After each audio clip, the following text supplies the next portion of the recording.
이름으로 인사드립니다. 할렐루야. 죄송한데 조금 이 중앙 쪽으로 같이 앉으시면 안 될까요? 한눈에 좀 보일 수 있으면 좋겠어요. 예, 가운데 쪽으로 좀.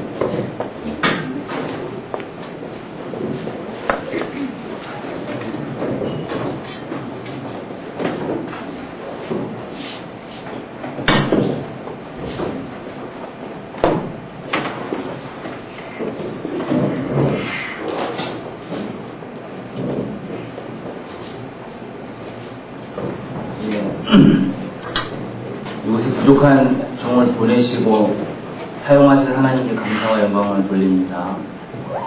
그리고 오늘 주께서 오늘 큰 은혜 베푸실 것을 기대합니다. 이렇게 불러주신 대구 SFC 함께 만나게 된 여러 스님들께도 주님의 이름으로 감사와 평안을 전합니다. 제가 처음 연락 받고 우리 청소년을 사랑하는 우리 지도자들, 동역자들 만난다는 그 기쁨과 설레임이 별로 잠을 막 이루지 못했어요. 그만큼 저로서는 여러분을 만나는 시간이 너무 행복하고 기대가 돼요. 혹시 여러분 가운데 처음으로 SFC 교사 하시는 분 한번 손들어 보실래요? 처음이세요. 우리 경례 박수 한번 해주세요. 자, 사명을 알고 내년 SFC를 지도해 오고 계신 스님들께도 한번 격려의 박수.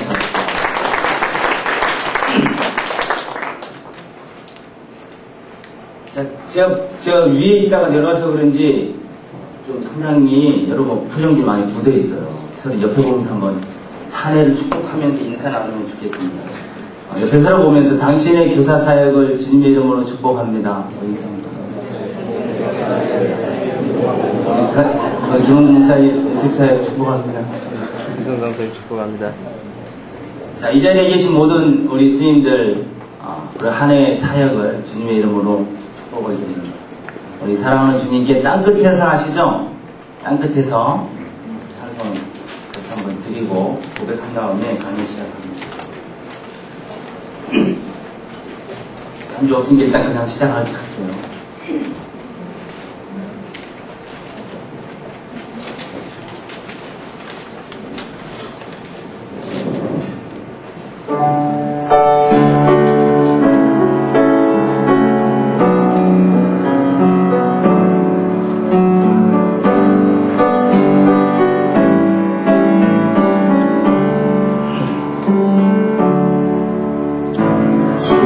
주께서 주신 동산에 하시는 분들은 같이 부릅시다.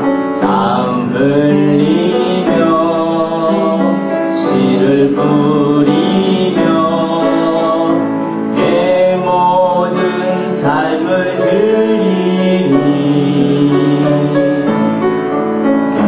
날 사랑하시는 내 주님께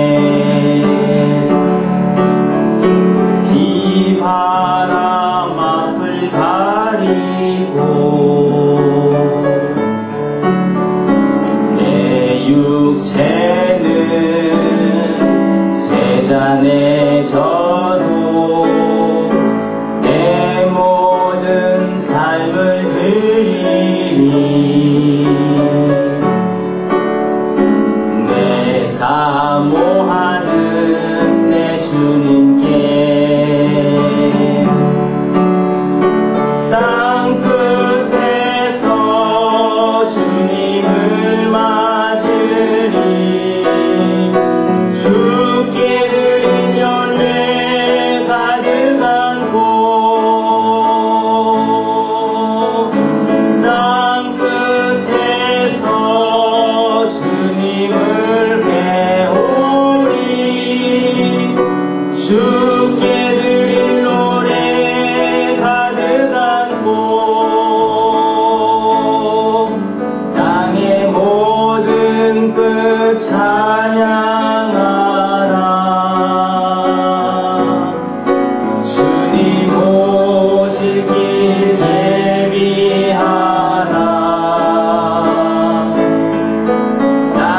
모든 끝에서 주님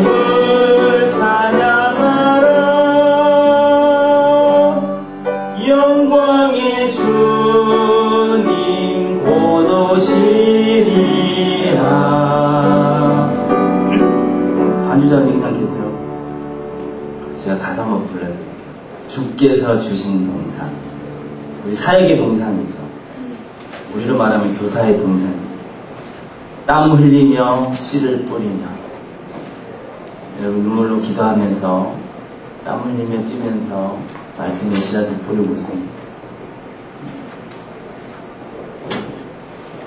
비바람 앞을 가리고 내 육체는 쇠잔해져도 안팎으로 환난과 핍박과 우리의 연약이 있다는 거죠. 그렇다 할지라도 날 사랑하는 주님, 내가 사랑하는 주님께 내 모든 것을 드리겠다는 헌신의 고백입니다. 근데 여기서 중요한 게 뭐냐면 뒤에요. 땅끝에서 주님을 맞으려. 땅끝이 어디냐면 예수님이 재림할 때 내가 있는 그곳이 땅끝이에요. 그죠? 예수님이 언제 재림하실지 몰라요. 다르게 말하면 지금 내가 있는 그곳이 땅끝이에요. 땅끝에서 주님을 맞이하는데 그 다음에 뭐냐면 죽게 드릴 열매를 가득한 거예요. 예수님이 재림하실 때 우리는 이제 무덤에서 부활하죠. 휴거합니다. 공중에서 예수님과 만나서 이제 영원한 천국으로 영원한 신혼여행을 갈 거예요. 근데 그때 이 거룩한 이 신랑의 모습으로 오시는 예수님을 맞으러 우리가 가는데 그때 우리가 뭘 가지고 가요? 죽게 드릴 열매를 가득 갖고 갑니다. 마치 신부가 예물을 신랑에게 줄 예물을 준비해서 가듯이 우리가 예수님을 맞으러 갈 때 죽게 드릴 열매를 한 알음씩 안고 간다는 거예요. 그 열매가 어떤 열매입니까? 비바람 앞을 가리고 내 육체는 쇠잔해져도 주께서 주신 동산에서 땀 흘리고 씨를 뿌린 그 열매를 가지고 간다. 지금 여러분 요즘 애들 많이 힘들죠. 다가와도 마음을 잘 열지 않고 삐딱하게 대들기나 하고 어떤 스님들은 애들한테 상처를 받아서 애들 막 겁내하는 선생님들도 계세요. 그런데 주님을 위해 사역의 동산에서 생명의 말씀을 뿌리기 위해 흘린 땀과 눈물이 주님 재림하시는 그날에 다 죽게 드릴 열매가 된다. 주님이 기뻐하시는 제물이라는 거예요. 무슨 말이냐면 우리의 수고가 헛되지 않다는 거예요. 우리의 수고. 얼마나 위대한 소망입니까? 얼마나 엄청난 위로입니까? 제가 이 찬양 듣다가 막 차 옆에다 세워두고 한참을 막 울다가 이렇게 각오를 했었어요. 우리 그 주님과의 만날 날을 소망하면서 주님이 다시 오실 때 드릴 열매 가득하도록 충성하겠습니다. 이렇게 소원하는 마음을 담고 한 번 더 찬양을 듣겠습니다. 상상하면서 찬양하면 더 좋아요. 주님 만날 때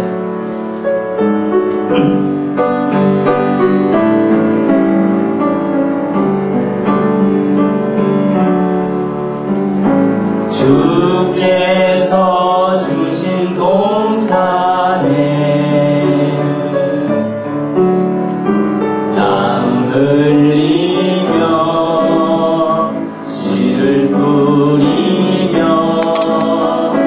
내 모든 삶을 드리며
영광의 주님 곧 오시리라.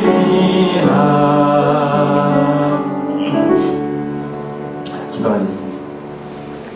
예수님, 우리를 청소년 지도자로 세워주시고 교사 세미나를 허락하신 것을 감사합니다. 이번 세미나를 축복하셔서 우리 모두가 하나님의 지혜와 말씀을 받는 복이 있게 하옵소서. 특별히 이 시간에 교회 중심, 교사 중심의 학원 복음화에 대한 강의를 듣기 원합니다. 주께서 우리의 마음을 열어주시고 거룩한 용기를 주셔서 우리를 통해 학원 복음화가 이루어져 교회 복음과 청소년 복음화가 이루어지게 하옵소서. 예수님 이름으로 기도합니다. 사도행전 1장 8절.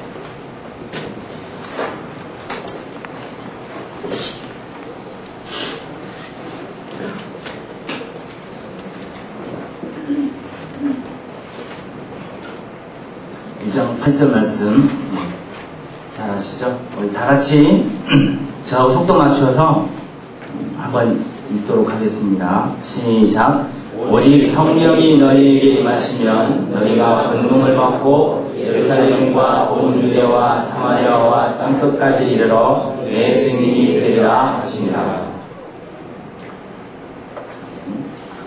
미국에 청소년이 100명 이상이 되는 교회가 5%도 되지 않는다고 합니다.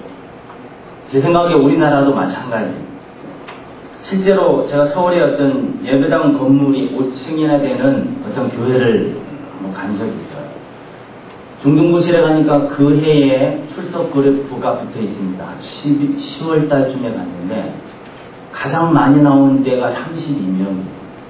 5층 건물이면 제 생각에 1000명은 넘거든요. 성도들이 되는 교회인데 학생들은 중학생이 가장 많이 나올 때가 30명, 짧게 나올 때가 28명, 그 사이로 계속 이렇게 왔다 갔다 하는 걸 보았습니다. 그만큼 한국교회도 청소년들이 줄고 있습니다. 이것은 내일의 위기일 뿐만이 아니라 세계의 위기이고 그리고 우리 교회의 위기이기도 합니다. 우리는 이대로 청소년을 포기하고 주저앉을 수 없습니다. 그렇다면 과연 어떻게 해야 우리 청소년들을 복음화해서 내일의 교회와 세계의 지도자들로 세워갈 수 있을까요?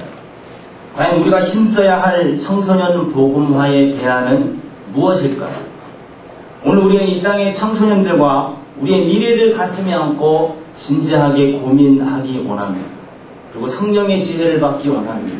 그리고 그것을 위해서 우리가 해야 할 것이 무엇인가를 발견하기 원합니다. 먼저 분명한 것은 모든 청소년은 학교에 있다는 사실이에요. 그죠? 그리고 그 학교에는 우리가 전도하러 들어갈 수가 없다는 것입니다. 여기서 두 가지 결론이 나올 수 있습니다. 청소년을 복음하려면 학원 복음화를 해야 한다. 학원 복음화는 학생들이 하게 해야 한다. 그렇다면 우리가 이 청소년 복음화, FC 부흥을 위해서 그리고 우리의 미래를 위해서 할 일은 분명해집니다. 학생들을 학원 성교사 훈련을 시켜서 학교에 학원 성교사로 보내는 거예요. 그래서 오래전부터 청소년 사역자들 사이에서는 청소년 복음하는 학원 복음화밖에 없다. 이게 뭐 상식이었습니다. 한 20, 30여 년 전부터 상식이었습니다. 근데 교회가 시작하지를 못했어요. 그런 사이에 선교단체가 먼저 이 학원 사역을 시작을 했습니다. 많은 청소년들을 구원했습니다. 그런데 선교단체는 또 이 교회와의 이 괴리감 때문에 교회를 연결시키는데 또 부족함이 있어서 다시금 신앙고아를 만드는 이런 또 문제가 발생하게 되었습니다. 근데 이제 하나님께서 교회 중심의 학원 복음화의 깃발을 이제 높이 드셨습니다. 그래요, 여러분. 청소년을 복음하려면 학원 복음화를 해야 해요. 학원 복음화는 교회가 해야 해요. 그리고 학생들이 하게 해야 합니다. 학원 복음화는 누구나 할 수 있습니다. 저도 했거든요, 저도. 저는 지금도 가장 자신이 없는 것이 청소년들이에요. 저는 청소년이 좋아할 스타일이 아니에요. 키가 큰 것도 아니고 잘생긴 것도 아니고 유머 감각이 있는 것도 없다. 저는 뻑하면 울기나 하지, 이렇게 뭐, 웃기고 이런 거 있잖아요. 제가 그 학원 복음화를 했던 상고교회에 12월 셋째 주에 이렇게 부임을 했습니다. 애들이 저를 처음 보고 보자마자 별명을 지어주기를 산적두목 이렇게 이렇게 막 찐하다고. 제가 면도를 여기도 하거든요. 그 다음 주에 오니까 무장공비가 있어요. 왜냐면 그 주간에 강릉에 그 공비 사태가 이제 났어요. 공비 사태. 근데 학생 중에 하나가 저랑 비슷하게 생긴 학생이 있었어요. 저는 공비완, 걔는 공비투. 그래가지고 아주 공비 형제로 사이좋게. 지금도 저는 사실 자신이 없습니다. 막 도망가고 싶을 정도.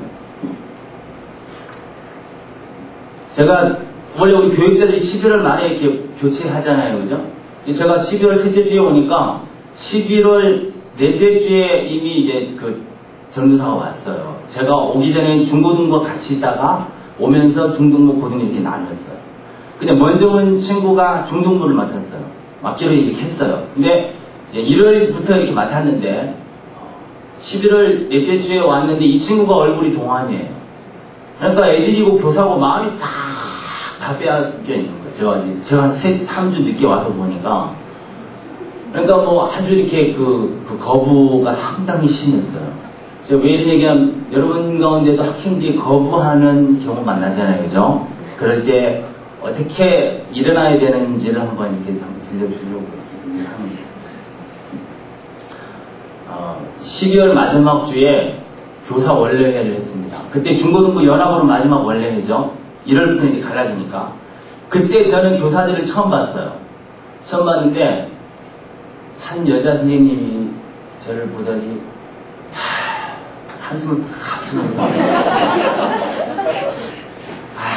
중등부 전사님은 귀엽게 생겨서 애들이 좋아하겠는데 우리 고등부 전사님은 무섭게 생겨서 애들이 참 싫어하겠다.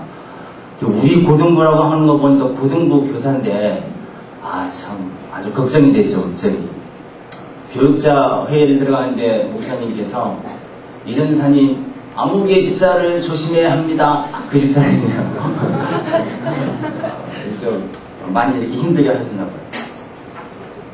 부장스님도 아주 뭐 부장스님하고 거의 싸우다시피 할 정도로 막 이렇게 했습니다.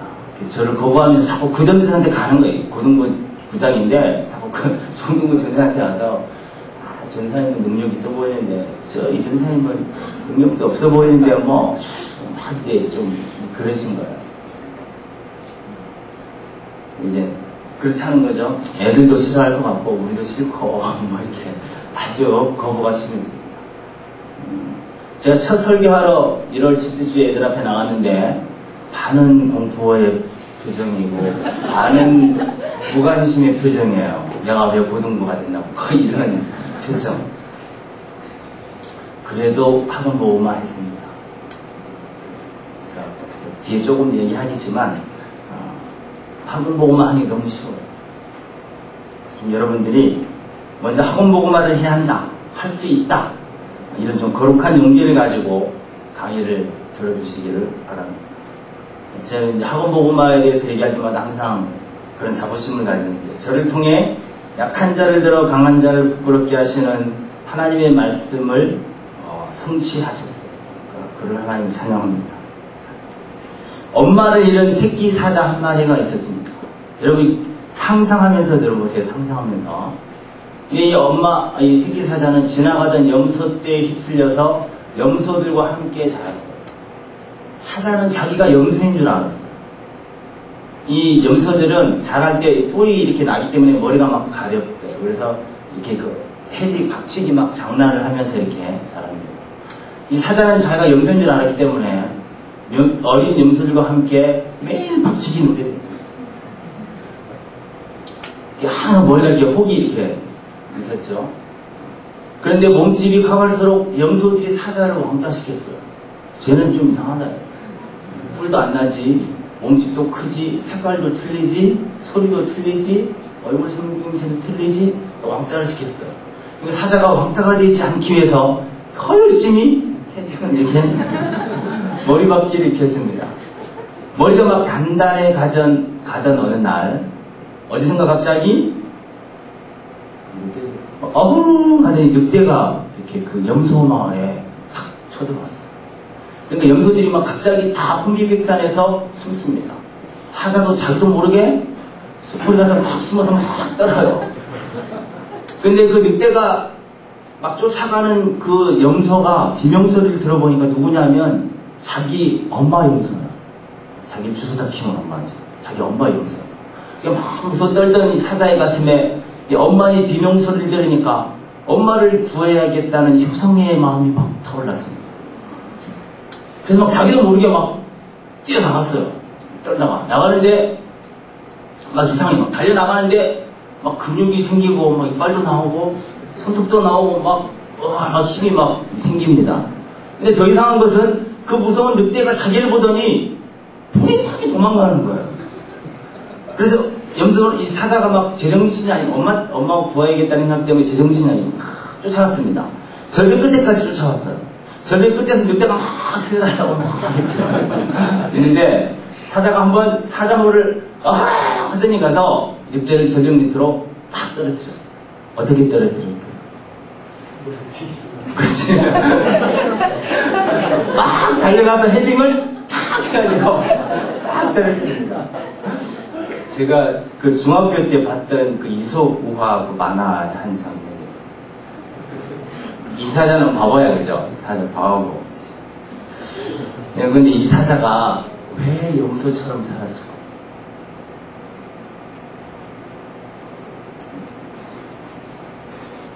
자기를 누구로 인식하는가가 중요합니다.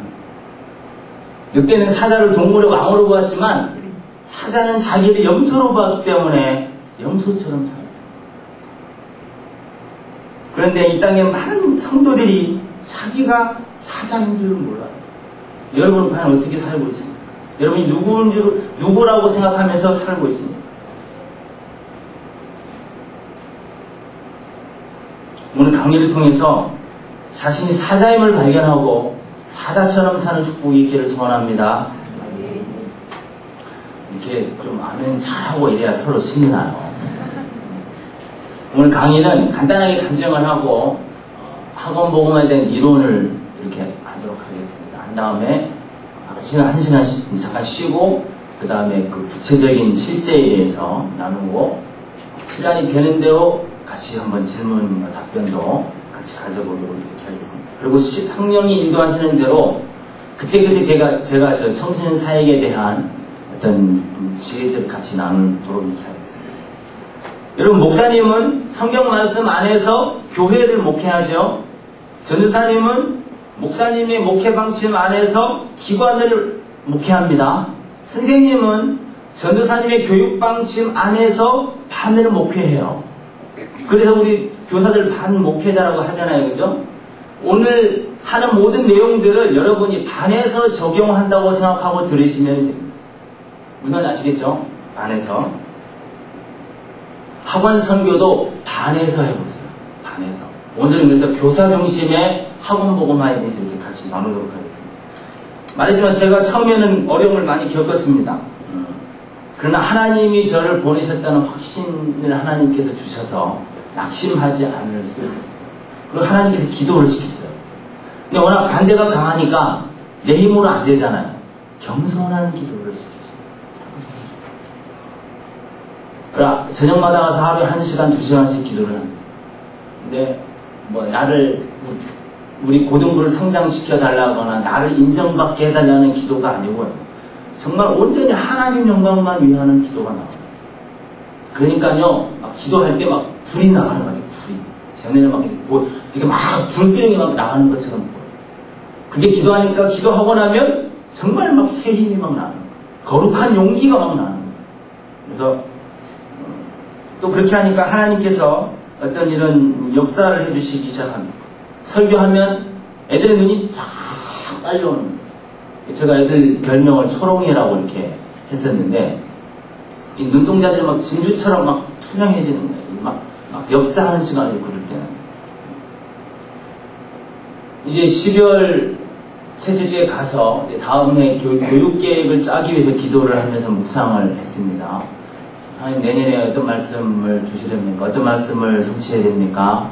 기도하는데 하나님께서 사도행전 1장 8절 말씀을 주시는 거예요.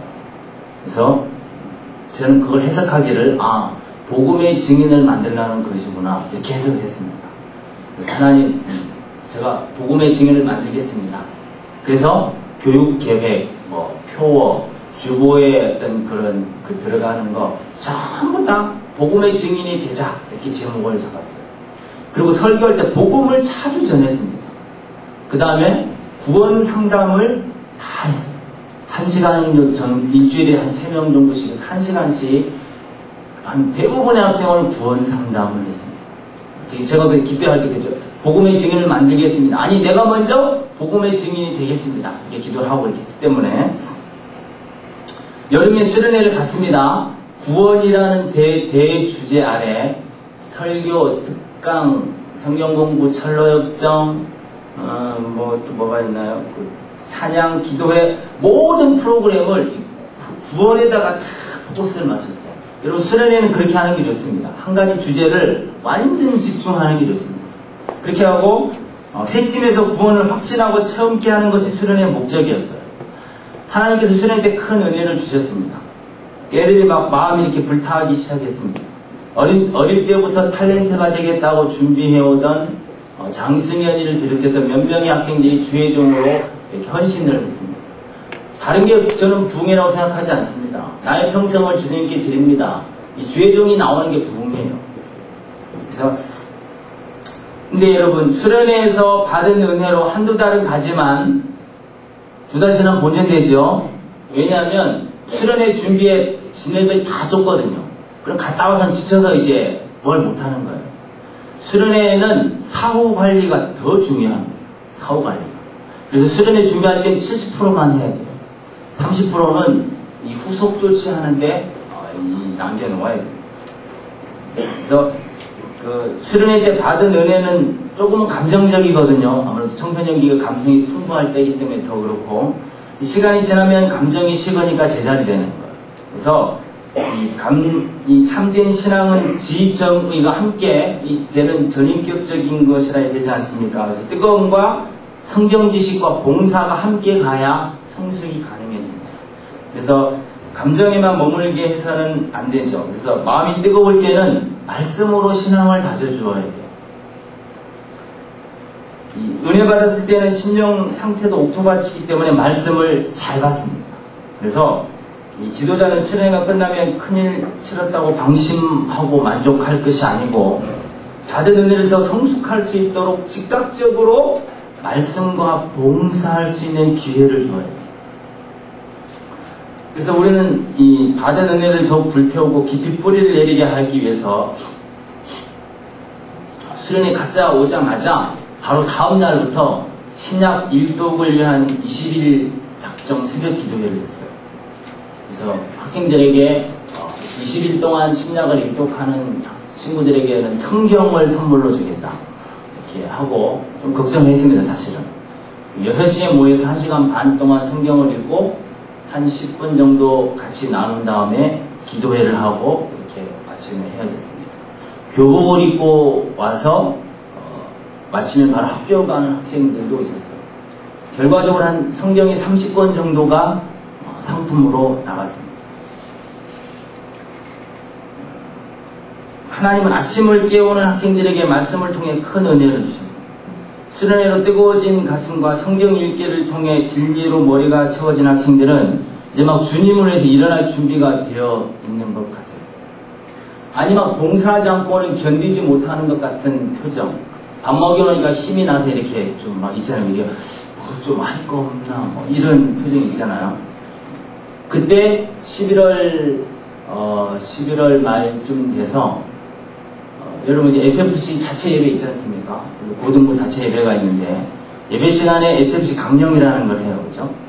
강령 제청을 하는데 국가와 학원의 복음화 이렇게 하는데 저도 뒤에서 이렇게 같이 이렇게 하는데 성령님께서 저희 가슴을 팍 찔러 오셨어요. 너희들은 예배 시간마다 국가와 학원의 복음화를 내 앞에서 맹세하면서 거짓말하고 있다. 하지 않는다. 언제까지 거짓 맹세할 것이냐. 가슴을 찔러보십니다. 그래서 복음의 증인, 학교에서의 복음의 증인을 만들라는 거죠. 학원 선교사라는 거죠. 그래가지고 그날 당장 나와서 우리 회개해. 우리 예배 시간마다 손들고 하나님께 거짓말해. 같이 회개도 하고 학원 복음을 하자고 이렇게 선포를 했습니다.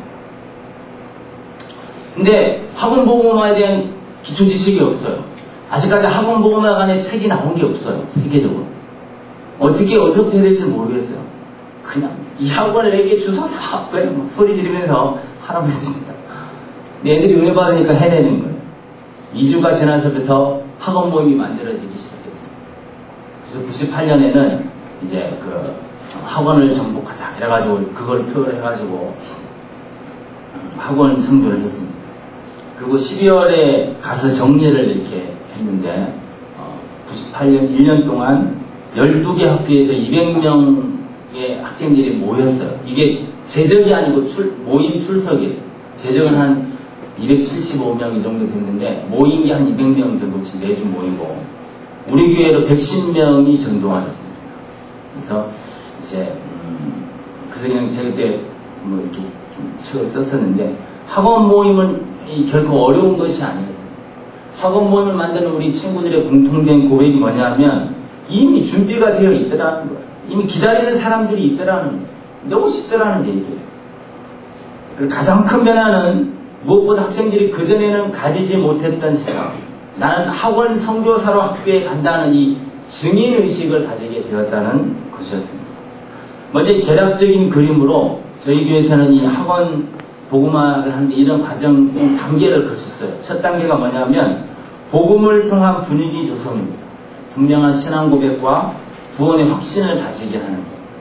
이거는 수련회나 구원 상담, 복음 설교가 효과적입니다. 여기서 중요한 게 뭐냐면 지도자가 먼저 구원의 확신과 기쁨과 감격을 누리는 모습이 드러납니다. 신앙생활의 목에 구속에 줄을 매는 것이 아니고 행복한 것이라는 것을 보일 수 있어요. 그래서 학생들이 닮고 싶은 모델이 돼야 돼요. 닮고 싶은 모델. 오늘 여러분이 좀 몇 가지 많이 좀 새겨가면 좋겠는데 특별히 이것만 새겨가면 참 좋겠어요. 학생들이 닮고 싶은 신앙생활을 내가 한번 해보자. 닮고 싶은 신앙인이 한번 해보자. 여러분 우리의 사역은 땀과 눈물이 그리고 고난이 있습니다. 우리는 육체가 갈수록 약해져 갑니다. 그렇지만 우리는 주님과의 그 구원 관계 그리고 하나님 나라에 대한 이 소망 때문에 우리 안에 있는 평강이나 행복을 결코 빼앗길 수 없어요. 그죠? 현재의 고난과 비교할 수 없는 장차 받을 영광 때문에도 우리는 늘 행복할 수가 있어요. 제가 좀 많이 외치는 건데 신앙생활은 행복한 거예요. 근데 많은 성도들이 행복해 보이지가 않아요. 학생들이 더 교회 오기 싫어합니다. 이거 중요합니다. 어릴수록 지도자가 영향력이 커요. 청소년기는 특별히 여러분 잘 알다시피 영웅이 필요한 때 아닙니까? 우상이 필요할 때.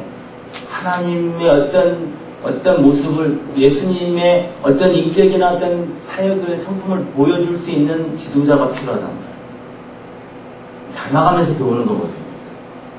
연예인들 왜 따라해요? 닮아가는 거거든요. 자기가 좋아한다. 우리가 그런 개인적인 비전을 좀 가지면 좋아요. 행복한 신앙생활 하시기 바랍니다. 2단계가 말씀으로 양육이 하는 거죠. 이건 아까 말한 설교나 새벽 성경 읽기, 성경 공부 이런 게 있습니다. 여기서 중요한 것은 성경을 늘 가까이 하는 모습, 그리고 하나님 말씀이면 무조건 순종한다는 모습을 보이는 게 좀 필요합니다. 그래서 이 학생들이 말씀과 지도자의 말에는 거의 절대 복종하게 돼야 돼요. 3단계가 학원복음화 현신하는 거예요. 먹으면 힘이 나오기 때문에 일하게 되어 있습니다. 그래서 양육을 하면서 동시에 계속 비전을 제시해 주어야 합니다. 저는 1989년 6월 4일 날 다시 돌아왔어요. 주님께 이렇게 나갔다가 다시 돌아왔는데 그때는 제 두 번째 생일로 기침입니다. 그런데 예수님을 믿어 구원을 확신하게 되니까 의문이 생겨요. 이제 구원받았으면 이제 어떻게 살아야 되는 거야? 하나님의 영광을 위해서 살아야 되는데 어떻게 사는 게 하나님의 영광을 위한 삶이에요. 그래서 성경을 계속 읽었습니다. 그런데 성경을 읽다 보면 잘 이해되지 않는 부분이 있잖아요. 저는 가장 이해 안 되는 곳이 사도행전 1장 8절이었어요. 여러분, 이 땅에 사는 거 길어야 100년입니다. 그리고 우리는 언제 죽을지 몰라요. 안타까운 말이지만 며칠 전에 일어난 방화 사건도 누가 예상이나 했던 것입니까? 그 범죄 저지른 분도 예상 못했던 일이었어요. 사실 죽음은 우리에게 이렇게 가까이 있습니다. 영원히 살 곳은 천국과 지옥 가운데 한 곳뿐입니다. 세상에 사는 것은 천국과 지옥의 시간에 비하면 눈 깜짝할 사이만큼밖에 안 돼요. 죽으면 천국과 지옥 둘 중에 한 군데서 영원히 살아야 합니다. 그렇다면 여기서 아무리 잘 살아도 지옥에 간다면 그 사람은 잘 못 산 거예요. 그죠? 히틀러나 김일성이나 가장 중요한 게 뭐냐면 천국에 가는 게 가장 중요해요. 여러분, 누가 천국에 갑니까? 그렇죠? 예수 믿는 사람이 천국 간다고 해요. 그렇죠? 여러분, 예수님 믿습니까? 네. 그럼 내가 천국에 간다고 확신하십니까? 네. 좋겠어요. 여러분, 근데 왜 지금 천국에 가지 않나? 왜 예수님은 지금 천국에 우리를 데려가지 않으실까요? 왜 그 좋은 천국에 혼자 승천하셨을까요? 부활하신 모습으로 전도하시면 얼마나 많이 전도되겠어요? 그것도 아니에요. 아니면 제자들을 같이 데려가시든지, 그것도 아니고 그냥 혼자 가시면서 안녕, 또 올게, 기다려 가셨어요. 여러분, 제자들 입장에서 보면 참 얼마나 황당한 일이에요. 여러분은 그런 생각 한 적 없습니까? 왜 예수님은 혼자 승천하셨어요? 왜 제자들은 데려가지 않으실까? 왜 나는 지금 데려가지 않으실까? 제가 아직 결혼 안 했는데 첫날 밤 지내보고 오라고 남겨놓으신 걸까요? 여러분, 사업가 사장 소리 들어보고 오라고 남겨놓으신 걸까요? 혹시 우리 주님이 우리를 버리신 것은 아닐까요? 우리는 이미 구원받았는데 왜 우리를 이 땅에 남겨놓으셨을까요? 혹시 천국보다 여기가 더 좋아서 좀 더 살다 오라고 남겨놓으신 건 아닐까요? 그리고 여러분이 고민 좀 해볼 필요가 있습니다. 천국이 어떤 곳이냐 하면 뼈를 쑤시는 이런 신경통이나 관절 또는 어떤 이 속에서 파고드는 이런 질병의 고통 등에서 우리 그런 고통을 겪는 분들 있죠. 여러분, 천국에는 질병이 없습니다. 고통이 없습니다. 아픔이 없습니다. 천국에는 안경이 없습니다. 라면 먹을 때 고생하시죠. 어르신들 보면 틀리하신 분 있잖아요. 틀리도 필요 없습니다. 약도 필요 없습니다. 새들처럼 가장 아름다운 목소리로 마음껏 주님을 찬양할 수 있습니다. 아내와 자녀들의 풍요로운 뒷바라지를 위해서 누구에게 말도 하지 못하고 직장에서 받는 상처들을 남몰래 싸매며 고민하는 가장들 있죠. 어떤 분은 가장의 무게를 2톤의 바위에 비교를 한 적이 있습니다. 그만큼 이 가장의 무게가 무섭다. 여러분, 천국에는 상처가 없습니다. 근심이 없습니다. 고독이 없습니다. 고민도 없고 어두움도 없습니다. 부모를 이해하지 못하거나 마음을 잡지 못해 방황하는 자녀 때문에 매일 울며 고민하느라 속이 새까맣게 타버린 부모님들이 있습니다. 원치 않는 관계의 파괴로 인한 상처 때문에 평생 가슴 아래를 하며 눈물 지는 분들이 있습니다. 천국에는 그런 눈물이 없습니다. 슬픔이 없습니다. 이별이 없습니다. 전세대란 없습니다. 방화법 없습니다. 도둑이나 강도의 위험이 없습니다. 혼자 힘으로 이기지 못하는 죄의 습관 때문에 죄책감에 눌려서 하나님의 자녀된 권세를 누리지 못하고 사는 성도들 있죠. 천국에 가면 죄가 없습니다.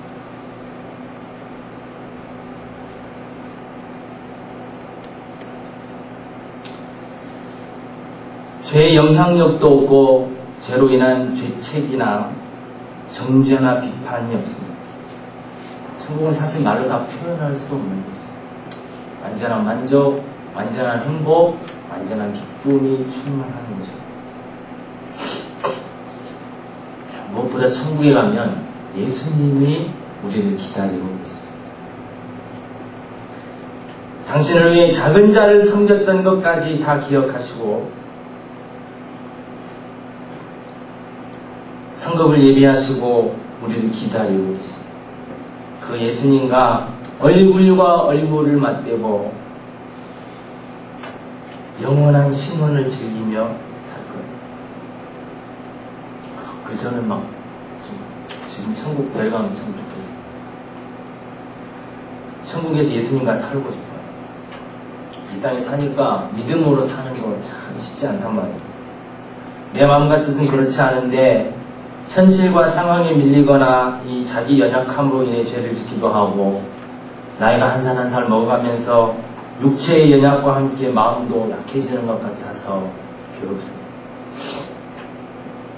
그런데 천국에 가면 죄를 지을 수 없는 영화로운 존재가 돼요. 예수님과 함께 살 거예요. 그래서 저는 지금 천국 가면 좋겠어요. 여러분은 어떠세요? 그런데 예수님은 우리도 지금 데려가시지 않고 이 땅에 남겨주셨어요. 왜일까요? 하나님의 영광을 위해서입니다. 그럼 어떤 것이 하나님의 영광을 위한 삶일까요? 여러분, 이것이 풀리지 않으면 내가 왜 살아야 하는지, 무엇을 위해 살아야 하는지, 무엇을 우선해야 하는지 이 분명한 가치관이 서지 않습니다. 여러분, 이 땅에서 왜 살아가고 있습니까? 여러분의 삶의 목적이 무엇입니까? 무엇을 위해서 살고 있습니까? 왜 주님께서 나를 이 땅에 남겨주셨다고 생각하십니까? 저와 여러분을 이 땅에 남겨주신 예수님은 우리가 무엇을 하며 살기를 원하실까요? 너무 중요한 문제입니다. 여러분, 이거는 믿음 이후에 이것보다 중요한 문제가 없어요. 믿음입니다. 그것이 무엇이든 간에 확실한 것은 주님이 우리를 이 땅에 남겨주신 목적은 우리가 지금 천국 가는 것보다 더 중대한 할 일이 있기 때문이라는 것입니다. 지금 천국 가는 것보다 더 가치 있는 할 일이 있기 때문이라는 것입니다. 그리고 천국 가기 전에 반드시 해야 할 일이 있기 때문이라는 것입니다. 있습니까? 소리가 작네요. 그렇다면 지금 천국에 가는 것보다 더 중요한 일은 과연 무엇일까요? 우리가 읽은 예수님이 마지막 유언하신 말씀에 다 담겨있어요. 이 세상을 향한 주님의 계획과 비전은 바로 세계의 복음화입니다. 예수님께서 승천하시며 제자들에게, 우리들에게 주님의 비전을 주고 가셨어요. 세계 복음화를 위해 증인이 너희를 통해 세계를 복음화하겠노라. 그리고 그 사명을 감당할 수 있도록 예수님께서 하나님 보좌 우편에 계시면서 하늘과 땅의 모든 것을 다스리시고 계십니다. 성령님을 우리에게 보내주셨습니다. 교회를 세우셔서 주의 종들을 통해 우리를 양육하게 하시고 서로 단합하면서 격려하면서 연합해서 힘을 일하게 하십니다. 그러니까 우리를 남겨주신 목적은 세계복음화를 위해 증인이 되라는 것. 무엇이 하나님의 영광을 위한 삶인가? 바로 예수님의 증인이 되는 것입니다. 삶의 모습은 달라도 목적은 영혼을 구원하는 이 전도하는 것이 되는 것이다. 전도하는 게 뭐 그리 대단해서요? 대단합니다. 스가랴 3장 17절 있죠? 너희 하나님 여호와가 너희 가운데 계시니 그는 구원을 베푸실 전능자라. 그가 너로 인하여 기쁨을 이기지 못하여 하시. 무슨 말이에요? 하나님이 우리 성도 한 사람을 볼 때 기쁨을 이기지 못한다. 기뻐서 막 어쩔 줄 모르신다. 어떻게 표현해야 되나? 경상도 말하면 막 우야꼬 막 이거 있잖아요. 막 우야꼬 너무 좋아서 제가 우리 그 조카들 보면 이쁘니까 안아주잖아요. 걔 안아주다가 모자라요. 마음이 더 막 사랑스러우니까 그럴 때는 막 먹고 싶더라고. 앉는 것으로 부족해요. 마음에 탁 담아두고 싶어서 막 먹고 싶어요. 식인종이란 말이 아니고. 아마 제 생각에 부모님들은 훨씬 더 하실 것이라고 생각합니다. 마찬가지라 성도도 예수님을 믿는 것 하나 때문에 하나님께 그렇게 기쁨이 존재합니다. 우리가 얼마나 하나님께 영광을 돌리는 존재인지 압니다. 예수님을 나의 구원자입니다. 이거 하나 자체로도 하나님께 우리는 많은 영광을 돌리는 거예요. 여러분 자녀가 뭐 하는 게 있나요? 하는 거 없어요, 그죠? 그러나 내 자녀라는 거 하나 때문에 부모에게 기쁨이 됩니다. 아빠의 피곤을 물리쳐. 엄마에게 엄청난 그 모정을 만들어줘. 엄청난 희생을 하게 해요. 기쁨으로 하게 해요. 마찬가지입니다. 하나님께서 우리를 보실 때 우리가 뭘 특별히 안 해도 하나님을 믿는 하나님의 자녀가 됐다는 것 하나만으로도 하나님께서 우리를 너무 기뻐하십니다. 전능하신 하나님께서 기쁨의 포로가 되실 정도로 우리를 기뻐하신다는 거죠. 할렐루야. 네. 하나님이 우리를 보면 뿅 가요, 뿅. 너무 좋아서.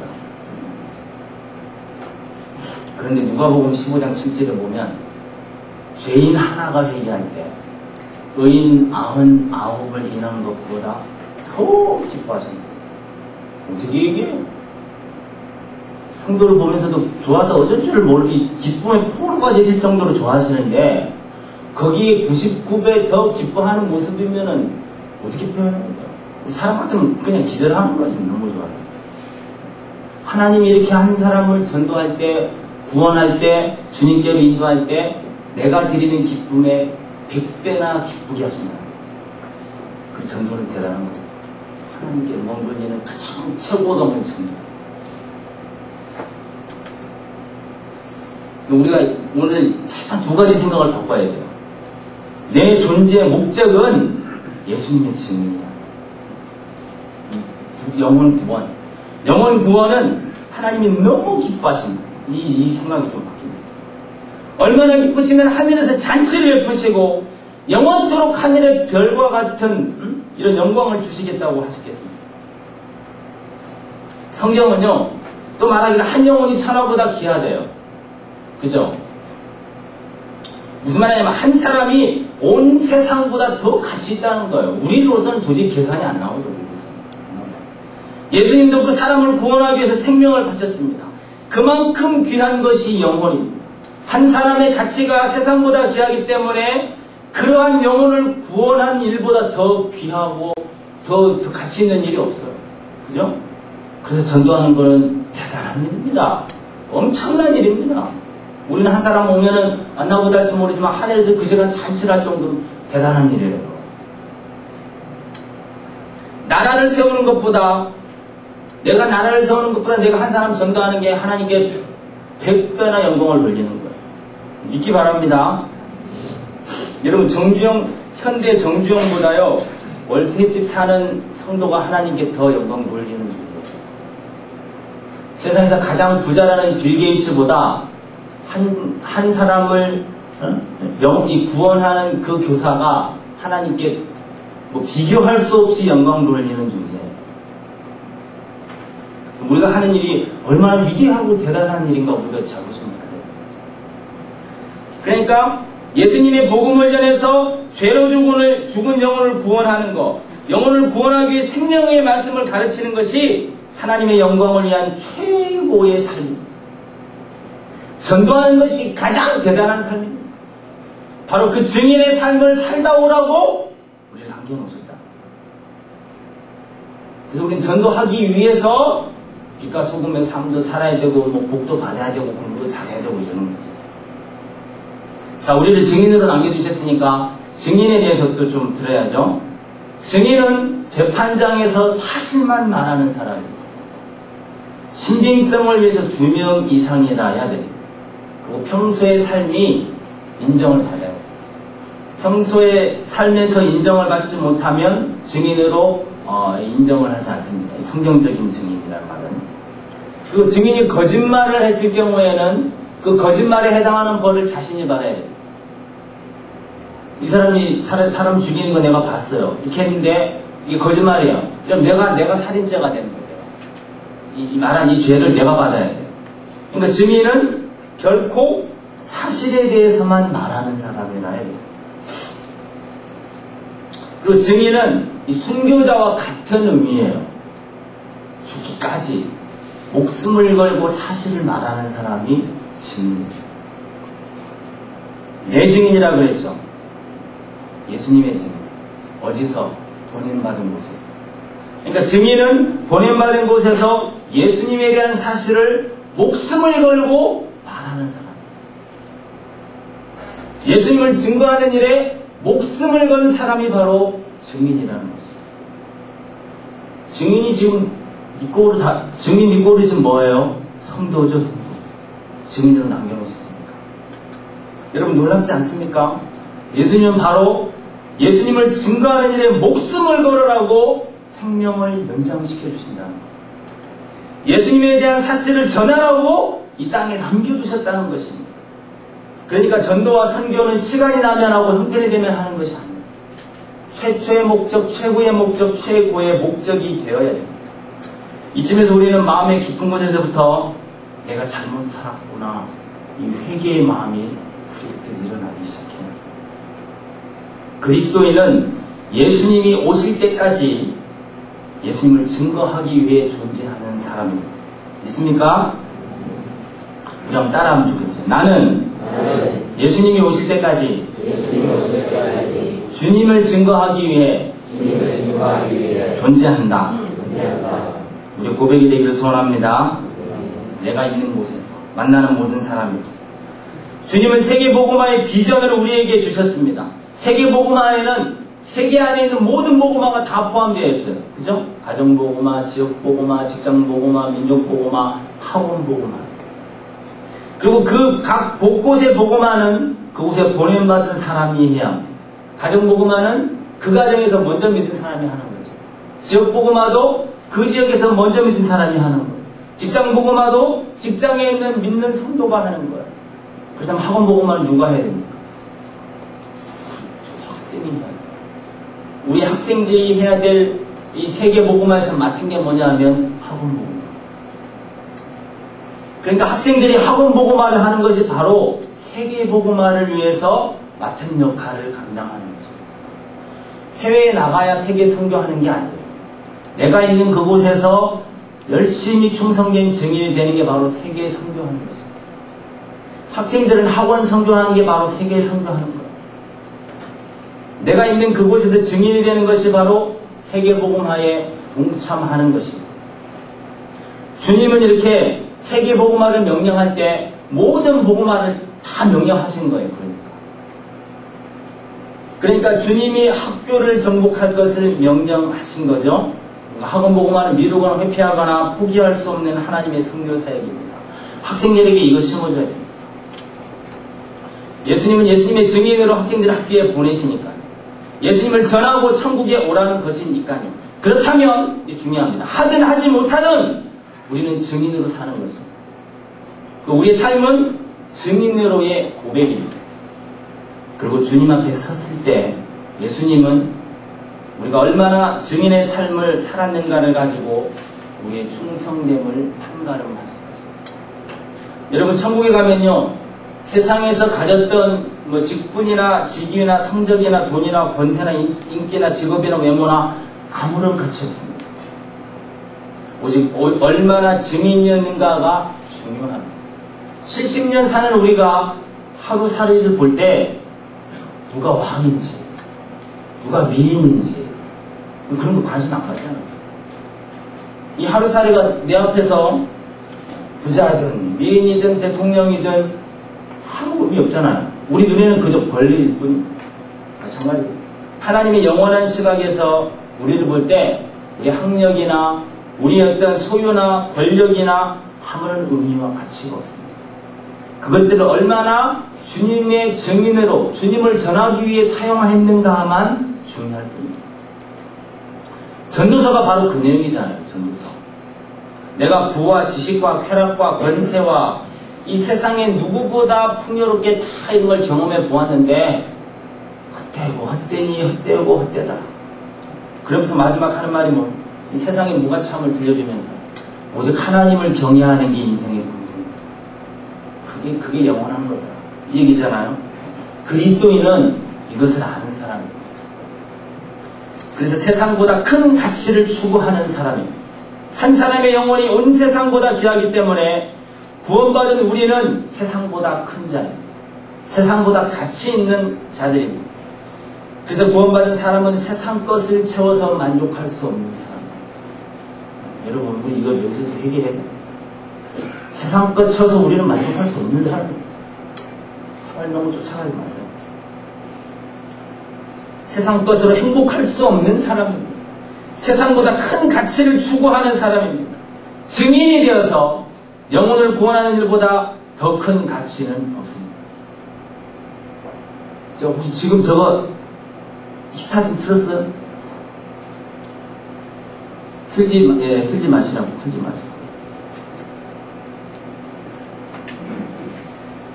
자, 다시 강조하지만 주님은 얼마나 증인의 삶이었는가를 가지고 우리의 충성을 판가름하실 것입니다. 사도행전 잘 보면요, 처음에 제자들이 예루살렘에서만 전도해요. 그죠? 전도하니까 성령께서 7장의 스데반의 핍박을 통해서 성도들을 흩어놓습니다. 그리고 다시 또 안디옥, 그래가지고 이제 이 사마리아, 유다에까지 복음이 전하게 하죠. 그 다음에 안디옥 교회를 통해 선교사를 파송하셔서 땅끝까지 복음이 전파되게 하십니다. 여기서 우리 몇 가지 알 수 있는 게 있어요. 성교는 하나님이 주장하신다는 거하고, 교회, 성도의 존재 목적은 구령이라는 거예요. 영혼 구원. 전하는 거라는 거예요. 전하지 않으면 강제로라도 흩으신다는 거예요. 여러분 잘 봐야 됩니다. 스데반에 핍박돼요. 애매하게 고난받고 순교한 성도들도 있어요. 그죠? 하나님이 그것까지 감수하시면서 흩으세요. 왜? 우리끼리 이렇게 하라고 남겨놓으신 게 아니에요. 나가서 증인이 되라고 남겨놓으시기 때문에. 그래서 증거하지 않으니까 흩어서라도, 강제로 흩어서라도 증거하게 하십니다. 그만큼 하나님께서는 복음을 전하는 전도와 선교를 기뻐하십니다. 역사의 주인공답게 사는 것은 다른 게 아닙니다. 구원운동에 내가 쓰임받는 것, 동참하는 것. 제가 잊지 못할 사람 중에 하나가 있는데, 제가 그 군에 있을 때 내무반에 같이 행정을 보던 친구가 믿는 친구예요. 제가 아주 방황을 많이 할 때, 그때 떠나 있을 때인데, 혼자 갈 용기는 안 나고 가자고 하면은 끌려가겠는데, 한 번도 가자 소리 안 해요.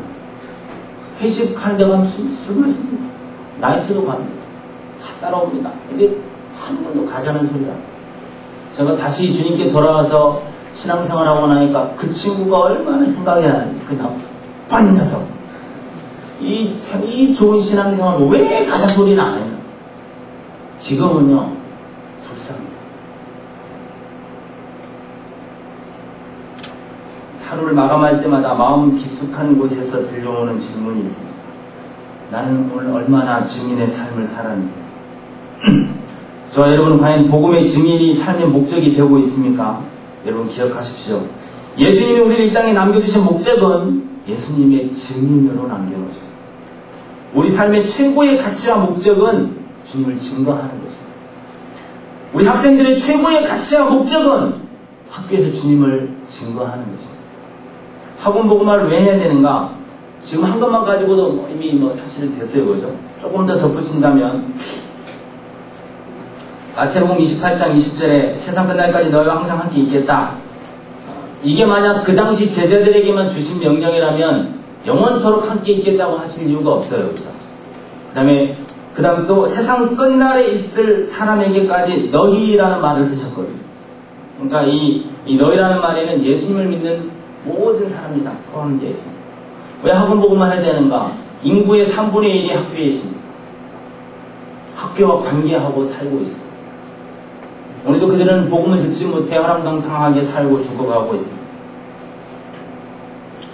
또 우리 친구 학생들 학원 선교사를 하나님이 파송하셨기 때문이에요. 또 청소년 선교의 대안이기 때문입니다. 또 왜 해야 되는가? 청소년 때 해야 될 위대한 하나님의 일이 학원 복음화이기 때문이에요. 어떤 분들은 학원 복음 하자니까 애들인데 뭐 애들은 지금은 공부하고 나중에 커서 그때 하면 되지. 우리 너무 쉽게 이렇게 튀어나오는 합리화하잖아요. 여러분 주님이 오실 때 어른만 있는 거 아니에요, 그죠? 애들도 있습니다. 걔네들도 주님 앞에 가면 얼마나 충성된 증인이었는가. 걔들 나름대로도 다 생각 많아요.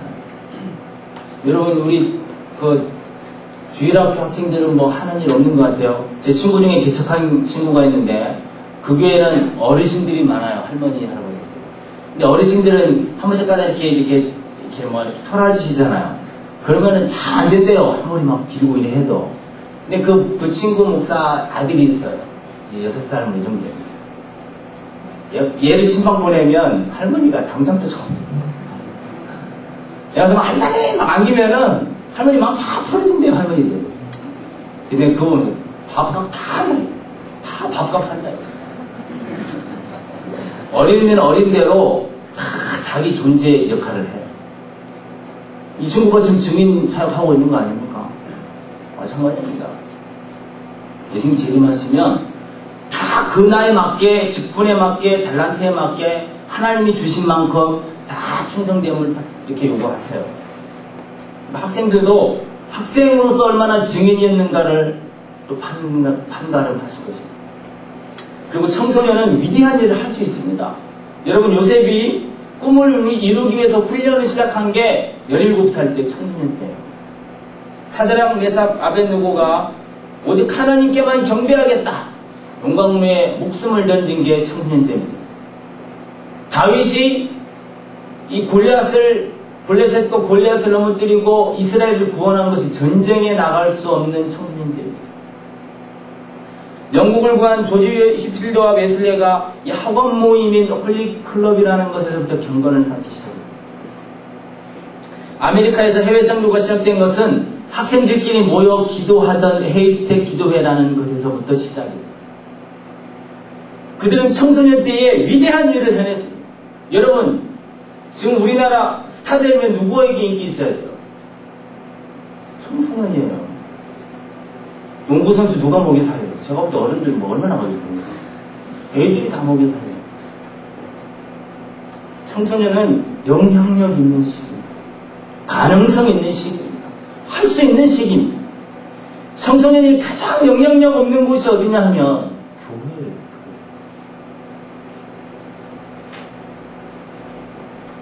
그래서 우리 청소년들 하나님의 일꾼으로 써먹어야 할 수 있습니다.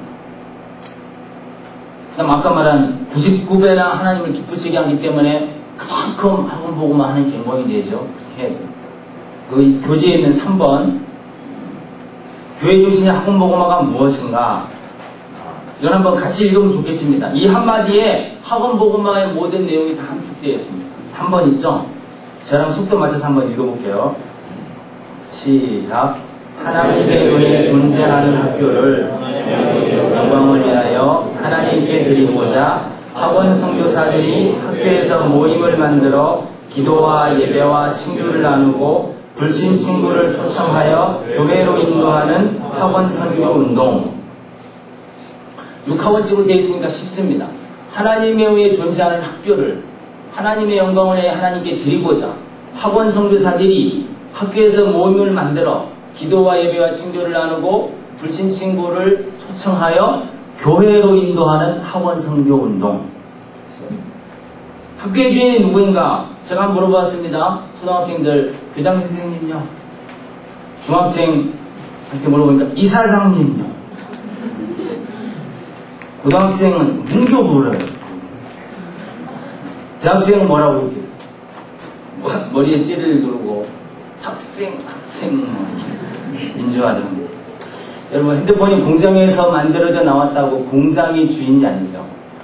학교가 하나님 사람에서 만들어졌다고 사람이 학교의 주인이 아니에요. 참새 한 마리 떨어지는 것까지도 하나님의 결재가 있어야만이 되어지는, 학교는 하나님이 허락하셔서 만들어진 하나님의 기관입니다. 학교의 주인은 하나님이에요. 학교가 있는 가장 큰 목적은 무엇인가? 나라는 인재 양성, 부모는 좋은 직장, 자기 목적이 있을 거예요, 그죠? 그러나 존재하는 모든 것은 다 하나님의 영광을 위해서 존재합니다. 그러므로 학교도 하나님을 위해서 하나님이 허락하신 하나님의 기관입니다. 그러니까 학교는 하나님의 영광을 위해서 하나님을 예배하고 하나님의 말씀을 선포하고 하나님의 사람들을 양육하는 곳이 되어야 합니다.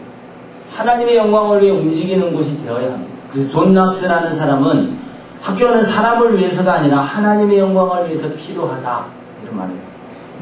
학원 모임이 무엇인가? 학원 모임은 학교에서의 성도의 모임입니다. 학원 선교사들의 모임, SFC의 모임이죠. 이거는 사도행전에서 제자들이 했던 거하고 똑같아요. 이 학원 모임은 제가 창안한 게 아니라 성경에서 나온 겁니다. 여러분 잘 보세요. 예수님께서 복음화의 기관으로 세운 것이 뭐냐면 교회입니다. 그죠? 교회는 성도들의 모임이고 믿는 한 사람 한 사람이 교회예요. 그러니까 성도인 내가 바로 교회예요. 그죠? 건물이 아니라. 오순절날에 명절을 지키기 위해서 예루살렘에 왔다가 베드로와 사도들의 복음을 듣고 많은 사람들이 주님을 믿었습니다. 이제 명절이 지나니까 다 흩어졌어요. 가서 자기들끼리 모임을 만들었어요. 거기로 사람들을 데려요. 스데반의 일로 또 성도들이 흩어졌습니다. 흩어진 사람들끼리 모이기 시작했습니다. 또 사람들을 전도해서 데려오기 시작했습니다. 이렇게 복음화는 예수님의 이름으로 모이는 것으로 시작이 되고 진행이 됩니다. 마찬가지로 학원 복음화는 학교에서 예수님의 이름으로 모이는 모임에 의해서 이루어져요. 이것을 캠퍼스 모임, 학원 모임 이렇게 얘기를 합니다. 이런 학원 모임을 만드는 것이 학원 복음화의 시작입니다. 그리고 학원 모임을 통해 학원 복음화는 진행이 됩니다. 자, 학원 모임이 이런 거. 그 다음에 이 만드는 방법은 뒤에 다음 시간 실제에서 하도록 할게요. 기도와 예배와 친교를 나누고, 학원 모임을 어떻게 시작하고 모여서 뭐 하는가? 일단 기도해야죠. 세계를 받은 제자들이 맨 처음 한 게 뭐냐면 다락방에 모여서 기도했어요. 그죠? 왜냐하면 이 복음화는 사람의 힘으로 되지 아니하기 때문에, 여호와의 신으로 되기 때문에. 마찬가지입니다. 학원 복음화를 해서도 가장 먼저 할 게 뭐냐면 우리 반에서 믿는 학생들, 믿음이 좋은 학생들을 캠퍼스장으로 뽑아가지고 그 친구들하고 먼저 기도를 시작하는 거예요. 학교를 품고 기도하게 해야 돼요. 그 다음에 그 친구들에게 학교에 가서 기도해라. 학교의 한 장소에서 모여서 기도하게 해야 합니다. 학생들끼리 모여서 기도하게 해야 합니다. 이렇게 학교를 품고 기도하는 것이 학원 복음화의 기초고 출발입니다. 학원 모임이 뭐냐면 기도하는 모임이에요. 모여서 뭘 하는가? 사도행전 2장 42절에 보면 제자들의 모임에서 가장 중요한 게 뭐냐면 하나님의 말씀을 배우는 것이었어요. 그러니까 하나님의 말씀을 선포하고 가르치는 예배가 그 모임의 중심이었습니다. 학원 모임은 믿거나 믿기 원하는 학생들의 모임이니까 예배가 중심이 되어야 됩니다. 그래서 그 모여가지고 한 말씀이라도 말씀을 읽거나 설교하거나 큐티를 나누거나 말씀을 선포하게 해야 합니다. 여러분 이게 자동으로 생각하면 안 돼요. 학교에서 하나님의 말씀을 선포하는 것 자체가 영적으로 너무 대단한 일, 너무 엄청난 일. 이제 뒤에 다시 또 하겠는데, 그래서 학원 모임은 예배하는 모임입니다. 또 제자들이 모여서 뭐 했냐면 서로 교제하고 떡을 뗐죠. 학원 모임은 친교하는 모임이에요. 모여서 같이 학교의 기도 제목도 나누고 개인의 기도 제목도 나누고 하면서 친교를 가지게 합니다. 찬양하면서. 학생들이 학교에서 모여서, 학생들에게는 학교가 영적인 전투장이거든요. 학교에서 모여서 기도하는 것, 친교하는 걸 통해서 학생들이 엄청난 힘을 얻습니다. 그리고 이것을 잠깐 또 얘기해야 되겠는데, 고3은 12월 달에 잡아야 돼요. 1학년 이제 1월 달 되면 이미 고3의 무게 때문에 이미 교회 안 가요. 고3이 되기 전 12월 달에 고3은 잡아요. 그래서 98년도에 가보면 고3만 되면 출석이 자꾸 떨어지잖아요. 선생님이, 목사님이 저보고 고3을 다 맡아라. 이래가지고 제가 고3을 다 맡았습니다. 반을. 12월 달에 애들하고 같이 대화하는 시간을 가졌어요. 분만 시간. 그때부터 애들이 이제 눌리기 시작한 12월부터. 우는 거예요. 배우긴 배웠는데, 눌리긴 또 눌리고 하니까 혼자 괴로워서 막 우는 거예요. 강사님, 나 2학년 때는 선배들 왜 저렇게 믿음이 없나, 막 손가락질 했는데, 내가 이제 고3이 되는구나 하니까 이제 미치겠다. 학교 가니까 선생님들이 벌써 얘들 주일은 없어? 막 압력이 들어오지요.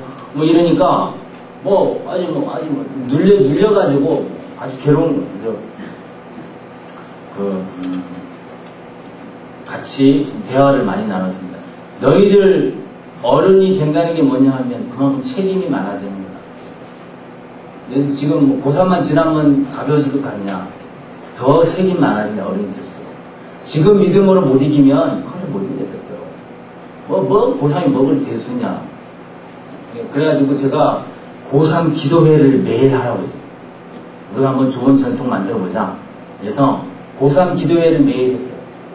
시간 내일 좋을 때 해라. 10시에 모여서 10시 반까지 매일 기도회를 했어요. 너희들끼리 해라. SFC는 자립을 외치니까 너희들끼리 해라. 저는 가끔씩 수박 하나 사들고 이렇게 찾아갔습니다. 처음에 많이 눌렸지만 일단 시작을 했는데 처음에 한 8명 정도 시작했어요. 근데 하다 보니까 기도하면서 힘을 얻나 봐. 나중에 한 20명 이렇게 정도까지 기도를 했습니다. 한 3년 동안 계속 됐어요. 지금은 안 하는 것 같아요. 지금 안 하는 것 같은데, 그래서 이 고3은 12월 달에 대화를 해서 보충 문제, 주일 출석 문제 이런 거 분명하게 딱 믿음을 세워 잡아줘야 됩니다. 그렇게 안 하면 어렵습니다. 이미 안 나오면 이제 걷잡을 수 없어요. 이미 겁먹어서 안 나오는 거기 때문에 그때 가서 이렇게 다시 잡는 거는 너무 어렵습니다.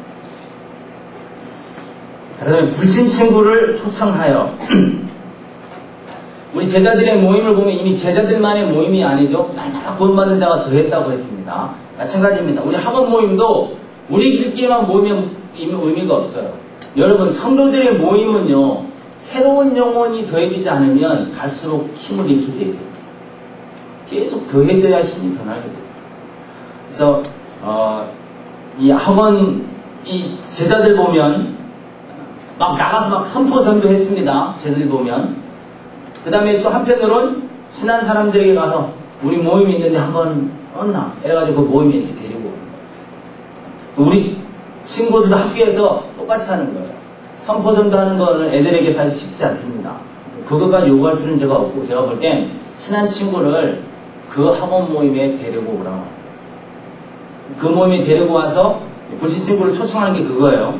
그 모임에 데리고 와서 그 다음에 어떻게 하냐면 초청한 친구를 교회로 데리고 와요. 그 모임에 데리고 갈 때 막 대환영을 하라고 이제 가르쳐야 돼요. 환영을 하라고. 그 다음에 같은 학교의 친구들끼리 모이기 때문에 친구가 금방 될 수 있어요. 서로. 얼굴이 익히면 교회 와도 금방 쉽게 적응할 수 있습니다. 이렇게 학원 모임은 기도 모임, 예배 모임, 친교 모임, 전도 모임이에요. 그 다음에 학원 이 모임의 목표는 뭐냐면 교회로 인도하는 것입니다. 학원 모임으로는 저것도 양육이 어려워요. 애들에게 시간도 없고 정신도 없고 어떤 아직 애들 자체가 성숙도 약하고 그래서 부담이 너무 됩니다. 애들끼리 모여서 재밌게 친교하고 기도하면서 친구들 그 모임에 데리고 와라. 일주일 동안 서빙해가지고 자세히 좀 이따 하겠습니다. 데려와서 환영을 해가지고 그다음 이제 전도 방법을 또 가르치고 그래가지고 교회로 데리고 와라. 교회만 데리고 와라. 내가 할 일이 그거다. 데리고 오면 우리가 하긴 내가 알아서 하겠다. 이렇게 하는 거예요. 그러면 애들도 부담을 훨씬 덜 가집니다. 친한 친구 한 명쯤은 데리고 올 수 있습니다. 애들이랑. 근데 양육까지 맡기면 너무 어려워요. 그 다음 또 하나 얘기해 줘야 되는데, 여러분 중고등부 출석률이 가장 좋을 때가 몇 월 달인지 아세요? 1, 2월 달입니다. 1, 2월 달. 그래서 교사 임명됐는데 좀 겁먹었는데 살살 해도 애들 잘 나오네. 마음 놓으면 안 됩니다. 1, 2월 달이 가장 출석률이 좋습니다. 1, 2월 달에. 그러니까 1, 2월 달에 확 잡아놔야 돼요. 1, 2월달에. 그래서 교회들마다 1, 2월달에 뭐 SFC 부흥회 같은 거 하고 막 동기 수련회 하고 뭐 선교단체도 막 하는 이유가 1, 2월달에 애들이 가장 마음이 여유가 있고 방학도 길기도 하고 여유가 있거든요. 그래서 2월이 되면 그 다음에 3월 첫 주부터 전도가 돼야 분위기 탑니다. 3월 첫 주부터. 그래서 2월이 되면 긴장하기 시작해야 돼요. 2월이 되면 전도에 대한 걸 계속 해줘야 됩니다. 관계전도법 이런 거 계속 가르쳐주고 학교 가자마자 친구를 딱 찍어가지고 사귀어요. 그래 초청을 하라고 이렇게 해야 돼요. 4월달이 되면 전도할 수 있는 기회를 주기 위해서 행사를 가지는 거예요. 행사는 전도할 수 있는 기회를 주는 거예요. 그래서 저희 교단에서는 2월달에 거의 개학 부흥회를 합니다. 개학 부흥, 교회마다. 부산도 24, 25일날 개학 부흥회 하더라고요. 부산 막 전체 연합으로. 그런 거 필요합니다. 그렇게 해서 학교에 가기 전에 무장을 시켜놔야 돼요.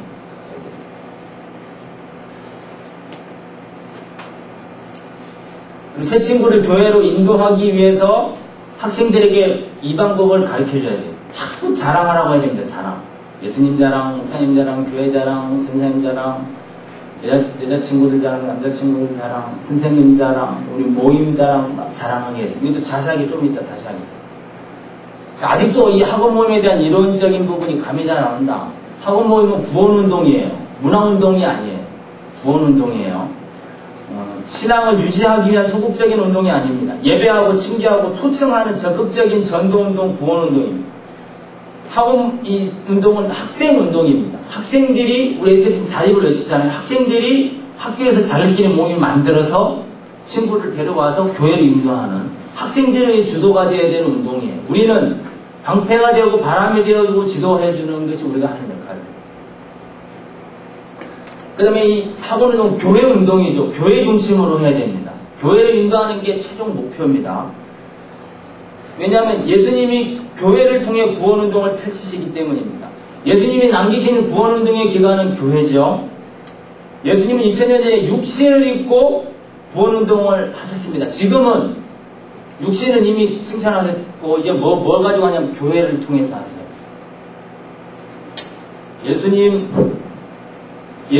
예수님 육신으로 구원운동, 예수님 교회로 구원운동.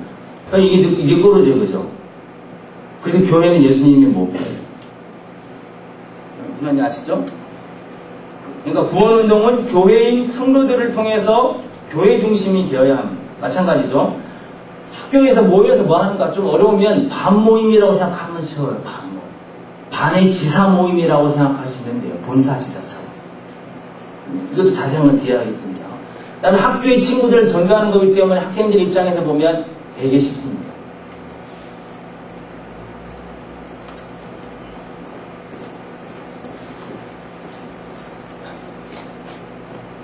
제가 하나만 더 하고 잠깐 쉴게요. 학생들이 거부하는 분들을 위해서 아까 제가 그 부분 잠깐 얘기를 조금 더 하려고 합니다. 부끄러운 얘기 좀 하려고 하는데 사탄은 우리가 학생들에게 거부당할 때 낙심하게 합니다. 자신감을 상실하게 합니다. 그렇죠? 때로는 절망하게까지 합니다. 그때 우리가 하나님의 손을 잡고 일어나요. 낙심하면 패배하는 거죠. 하나님이 나를 세우셨다는 확신이 필요합니다. 기도해요. 그 다음에 영혼, 이제 저 같은 경우 하나님이 영혼 사랑에 이렇게 눈물을 많이 이렇게 주셨어요. 그래서 한 6개월가량은 매일 아침에도 물었던 것 같아요. 설교하든 기도하든 뭐 하든 그렇게 눈물을 많이 주셨던 것 같아요. 1월달 첫 교사 원래회가 됐어요. 저 부장선생님한테 그동안 교사 원래 어떻게 했습니까? 그러니까 보통 신인들 집 돌아가면서 이렇게 하잖아요. 이렇게 음식 차려놓고 이렇게 음식을 차린 다음에 10분 예배를 하고 식사를 하고 그 다음에 교제한 다음에 평가회를 하고 지난달 다음 달 계획을 짠다 이러더라고요. 그래서 그렇게 하면 안 됩니다. 밥상 앞에서 무슨 예배가 되겠습니까? 그 다음에 우리가 학생들의 이름을 다 불러가면서 언제 기도해 보겠습니까? 20분 정도 기도를 한다는 그렇게 하면 안 돼요. 그래서 바꾸자. 그 다음에 교육 평가를 무슨 교사들이 교육 평가를 죄송합니다. 제 생각에 그랬어요. 교육평가 하지 말고, 교육계획은 스님들 다 바쁜데 어떻게 짜니? 내가 짜가겠다.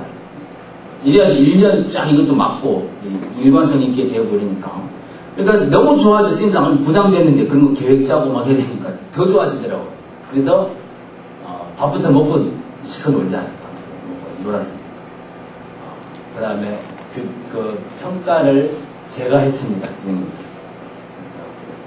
저 나한테 계속 상담하니까 애들, 선생님 얘 왜 안 나옵니까? 얘 왜 안 나옵니까? 얘는 좀 이렇게 해야 됩니다. 이렇게 지도 방침도 일러주고. 다음 달 계획을 이렇게 발표했습니다. 1시간을 설교를 했어요. 근데 스님들이 울기 시작을 합니다. 3시간 반을 기도회를 했습니다. 저는 스님들하고 그렇게 뜨겁게 기도했던 적이 없습니다. 아파트가 떠나가기 같은 기도였어요.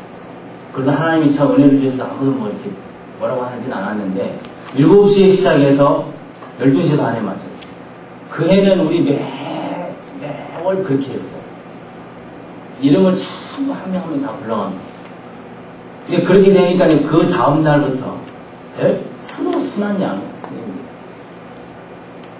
그래서 그 해는 너무 신나게 일했어요. 딱 단합이 되니까 너무 신나게 일했어요. 부장 스님하고 아까 그 한숨 쉬던 스님은 돌아다니면서 자랑하는 거예요. 우리 고등부에 대단한 너무 자랑해서 막 그 목사님 기회까지 들어가서 목사님 막 이렇게 주의 줘가지고 제가 막 그만하라고 하여튼 제가 왜 얘기하냐면 우리가 거부당할 때 하나님의 손을 붙잡고 있는 거예요. 우리에게는요 이 두 가지 마음이 필요해요. 나는 할 수 없다는 겸비함과 하나님이 주시는 자신감이 필요해요. 우리가 경험이나 지식이나 이런 게 있으면 내 자신감이 생겨요. 주위에는 절대 내 자신감은 안 돼요. 그래서 그런 거부감 때문에 사명이 있는 사람은 그런 거부감 때문에 겸비해질 수 있습니다. 그러면서 하나님의 손을 더 붙잡을 수 있습니다. 그래서 그리고 얘기하려고 든 건 그건데 우리가 은혜만 끼치면 됩니다. 감동만 되면 쉽게 하면 원수도 내 사람 하나님 만들어줘요. 근데 그런 은혜 끼치는 힘은 하나님이 이제 우리를 겸비하게 하셔서 그런 기도를 통해 하나님이 주시는 거예요. 그래서 여러분 가운데 지금 학생들에게 어떤 그런 만나는 지금 초창기 임명되니까 그럴 수 있거든요. 저도 지금도 그런 일 당해요. 애들 만나면 어떤 애들은 뭐 아무리 다가가도 상당히 좀 그런 애들이 있어요. 근데 그때는 우리가 그 친구들 보고 시험해주고 이렇게 하면 나중에 가보면 자기들 사랑하는 거 진정으로 알게 되니까요 지겹게 알게 됩니다. 지겹게. 왜냐하면 그 친구들이 원하는 게 뭐냐면 자기들을 안아줄 가슴, 사랑 있는 사람, 자기 정말 기다리고 찾는 게 그거거든요. 확인이 되기까지가 경계를 많이 해요. 확인이 되기까지. 그래서 혹시 그런 일 있으면 힘내시고 하나님의 손 붙잡고 일어나시기 바랍니다. 쉬는 시간 하긴 잠깐 꼭 밖에서 한번 이렇게 사진 안 틀도 훑어보세요. 그걸 소개하려고 하는 거예요. 이 책이 아까 말한 좀 처음으로 나온 학원복음화에 대한 이론과 실제, 만날 수 있는 문제, 교회에서 어떻게 준비하고 시작할 수 있는지 세밀하게 자료 설계했던 것까지 같이 넣어서 말이에요. 이게 지도자용, 우리 스님들용 성경공부 교재고 이게 학생용 교재예요. 그 다음에 이거는 이번 1월 20일 날 나왔습니다. 여러분 우리 선전 중에 그런 선전이 있죠. 아버지 나는 누구예요? 나는 뭐예요? 이러면 몰라 뭐 이런 거 있잖아요. 그 핸드폰 이름이 뭐예요? 나잖아요. 제가 그거 보고 참 감탄했습니다. 저 사람들은 청소년들의 최고 갈망이 뭔지를 안다요. 내가 누구인데? 그래서 아까 그 사자 있잖아요. 사자 여화 그게 바로 그건데 그래서 제가 우리 좀 기도하는 가운데 우리 청소년 스님들을 섬기는 마음으로 이렇게 기도하면서 쓴 게 이 책입니다. 그래서 세 부로 나눠졌는데 일부는 처음 교사가 되면이에요. 처음 교사가 되면 어떻게 되는지 나온 책이 제가 아직 잘 못 봤어요. 그래서 처음 교사가 되면 어떻게 어떤 준비라고 해야 되는지 부분. 두 번째는 청소년의 갈망 이렇게 했는데 이건 뭐냐면 청소년기 때 반드시 하나님이 우리를 통해 주시고자 하는 선물이 있어요. 그 인생의 과정 중에 그때 반드시 어떤 이 채워야 되는 게 있어요. 이 본성적인 부분이 문화적인 부분이 아니라 본성적인 부분이에요. 그 첫째가 뭐냐면 아까 말한 who am I예요. 내가 누구냐, 내가. 그 다음에 뭐 저 영적인 문제, 나 구원받았님을 쭉 했는데 청소년의 갈망이라는 제목으로 해서 이제 2부, 3부에 가면 이제 청소년 전문교사 이렇게 했는데 우리 교사의 자기관리, 영성관리 부분, 생명력 있는 우리 어떤 신앙생활을 위해서 계속 힘써야 될 부분을 위해서 이렇게 3부로 이렇게 나누었습니다. 한번 꼭 쉬는 시간에 한번 이렇게 살펴보시기 바랍니다. 예, 잠깐 쉬고 우리 간사님 나오신 말씀 할게요.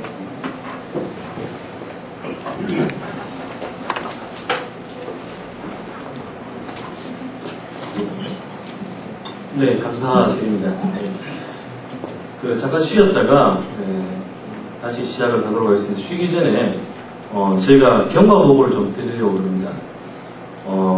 오늘까지 입회를 해주신 분들이 100명쯤 됩니다.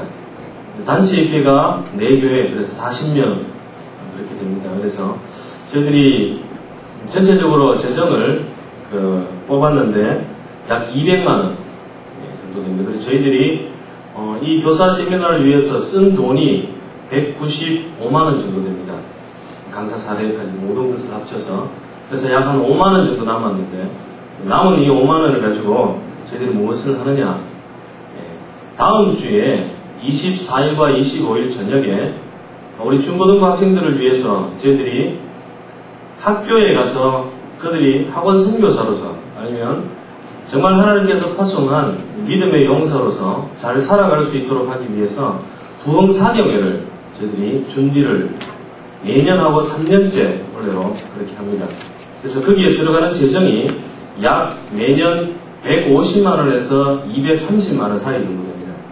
그러니까 그 사이 폭이 큰 것이 게스트를 한 팀을 적게 부르면 한 5, 60만원 돈이 아껴지고 한 팀을 더 부르게 되면 그 정도가 더 들어가서 조금 그렇게 되어집니다. 그래서 앞으로도 매년 계속적으로 저희들이 교사 선생님들을 위해서는 교사 세미나를, 그리고 학생들을 위해서는 개학 부흥 사경회를 계속해서 준비를 해 가려고 합니다. 3년째 저희들이 준비를 하면서 공부도 많이 하고, 작년 같은 경우에는 봄에 했더니 가을에도 하지 않느냐라는 말씀을 하셔서 올해부터는 8월 말 정도에 2학기 개학 부흥 사경회를 저희들이 하려고 계획을 나름대로 하고 있습니다. 어른들을 위해서 아니면 또 성인이 된 그리스도인들을 위해서는 믿음의 사경회, 말씀의 사경회 그렇게 많이 합니다. 근데 우리 아이들을 위해서는 정작 그런 부분들이 많이 적은 것이 현실이 아닌가 생각이 되어집니다. 어떤 교회에는 다른 교회에 가서 아니면 다른 단체에서 하는 데 가서 우리 아이들을 그렇게 할 필요가 뭐 있느냐. 중요한 건 우리 교회에 모여서 우리 교회 아이들이 아니면 우리 교회가 좀 더 잘 알려져야지라는 생각 속에 자체적으로 말씀 사경회를 하는 교회들을 몇몇 교회 보았습니다. 근데 제가 개인적으로 평가하기에 정말 그 목적대로 잘 이루셨는지 한번 반문해 보고 싶습니다. 제가 SFC 간사입니다만은 어떤 목사님이 저에게 그런 이야기를 하셨습니다. 네가 목사인데 네 양이 있어야 되는데 양이 없어서 왜 하냐? 물으시죠. 제 양 학교 가면 많습니다. 그거 다 저거 교회에 있는 애들 아니냐? 그걸 가만히 생각을 해보니까 정말 제 양이 없었습니다. 하나님께 또 물었습니다. 하나님, 제 양이 없는데 제가 이 사역을 계속 해야 되겠습니까?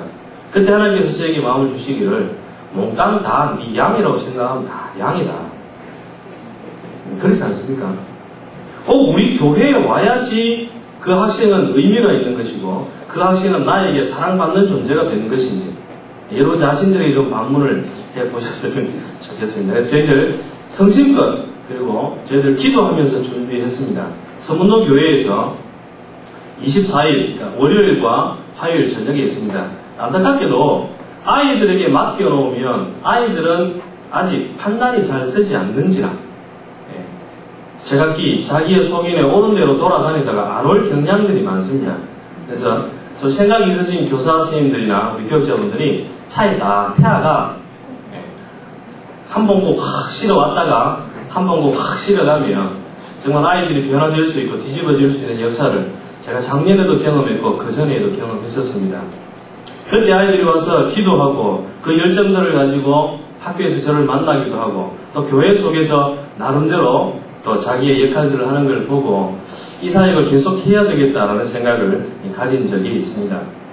그리고 또 앞으로 저희들은 매년마다 여러분들의 소리를 좀 듣기를 원합니다. 그래서 나중에 저희들이 여러분에게 저의 연락처와 제 명함이 예쁩니다. 보시면 아실 겁니다. 예쁘게 만들었습니다. 일부러. 그래서 제 명함과 우리 대표 간사의 명함을 드리겠습니다. 그래서 언제든지 어떤 불만의 소리도 좋습니다. 그리고 이런 부분들을 SFC가 좀 해야 되지 않느냐 라는 이야기도 좋습니다. 어떤 이야기든지 교회와 함께 공감할 수 있다면 저희들은 충분히 여러분들의 이야기를 들을 준비를 하고 있습니다. 그래서 연락을 주시고 또 교제할 수 있으면 더욱 좋겠습니다. 그렇게 정말 교회와 학원과 저희 SFC가 연합이 돼서 삼각점을 이루어서 정말 아이들의 부흥을 이 대구 땅에서 한번 경험해 보았으면 좋겠습니다.